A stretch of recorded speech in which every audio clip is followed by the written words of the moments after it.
एक बार भगवान बुद्ध के पास एक आदमी आता है। आदमी के चेहरे पर उदासी साफ साफ नजर आ रही थी। बुद्ध ने उसको देखते ही उससे पूछा, बताओ तुम्हारे दुख का कारण क्या है।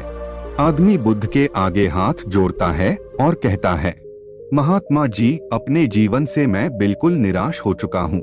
मेरे जीवन में कोई भी खुशी है ही नहीं। जो सोचता हूँ वह कभी होता ही नहीं। पढ़ाई कर रहा था तब सोचता था कि अच्छे से पढ़ाई करूँगा तो अच्छी नौकरी मिलेगी और ज्यादा पैसे कमाकर माँ बाप के लिए एक घोड़ा गाड़ी खरीद लूंगा। अपने पत्नी और बच्चों को प्रवास कराऊंगा। लेकिन अच्छे से पढ़ लिख कर भी नौकरी मिली तो सही, लेकिन इतने पैसे नहीं मिलते जिनसे यह सारी इच्छाएं पूरी कर सकूं।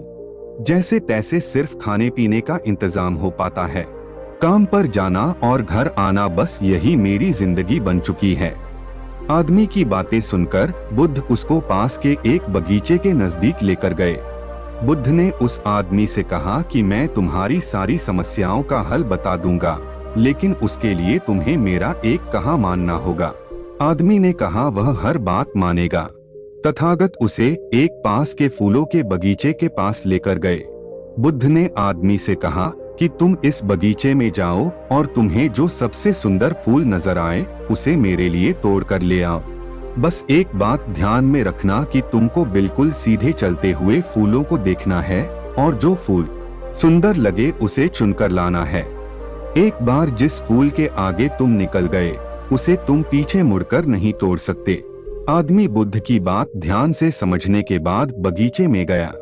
आदमी को बगीचे में प्रवेश करते ही कई सारे सुंदर फूल दिखाई दिए, लेकिन आदमी ने उनमें से एक भी फूल नहीं तोड़ा, क्योंकि उसे विचार आया कि हो सकता है आगे इनसे भी ज्यादा सुंदर फूल मिले। अधिक सुंदर फूल की आशा में आदमी बगीचे के अंतिम छोर तक पहुंच गया। अब हालत यह थी कि बगीचे के अंतिम छोर पर कुछ फूल तो थे, लेकिन सारे सूखे हुए थे। आदमी को काफी पछतावा हुआ कि उसने पहले ही कोई सुंदर फूल क्यों नहीं तोड़ लिया। उस आदमी के पास अब सूखे हुए फूल में से फूल तोड़ने के अलावा कोई रास्ता नहीं बचा था। उसने एक सूखा फूल तोड़ा और बुद्ध के पास वापस लौटा। बुद्ध ने सूखे हुए फूल को देखकर उस आदमी से पूछा, बगीचे में इतने सारे सुंदर फूलों में से तुम यह सूखा हुआ फूल क्यों तोड़ कर लाए। आदमी ने कहा, इस विचार से कि आगे और अधिक सुंदर फूल मिलेगा। मैंने सभी सुंदर फूलों को पीछे छोड़ दिया, इसलिए मुझे अंत में यह सूखा हुआ फूल तोड़कर लाना पड़ा। महात्मा बुद्ध ने कहा कि यही समस्या तुम्हारी भी है। यह बगीचा तुम्हारा जीवन है और इसमें वह सभी तरह के फूल छोटी मोटी खुशियां हैं। तुमने ज्यादा बड़ी खुशी के आशा में इन सभी छोटी छोटी खुशियों को पीछे छोड़ दिया है। घोड़ा गाड़ी पाकर शायद तुम्हारे माता पिता इतने खुश ना हो जितना तुम उनके पास बैठकर उनसे बातें करोगे, उनकी सेवा करोगे, तभी होंगे। किसी बड़े पर्यटन स्थल पर जाकर तुम्हारे बीवी बच्चे खुश हो सकते हैं, लेकिन उससे भी ज्यादा खुश वो तब होंगे जब तुम उनके साथ समय बिताओगे, उनसे प्यारी बातें करोगे, उनके साथ खेलोगे, उनके साथ अपने मन की बातें साझा करोगे। महात्मा बुद्ध की बातें उस आदमी को समझ में आ गई और उसकी विचारधारा बदल गई।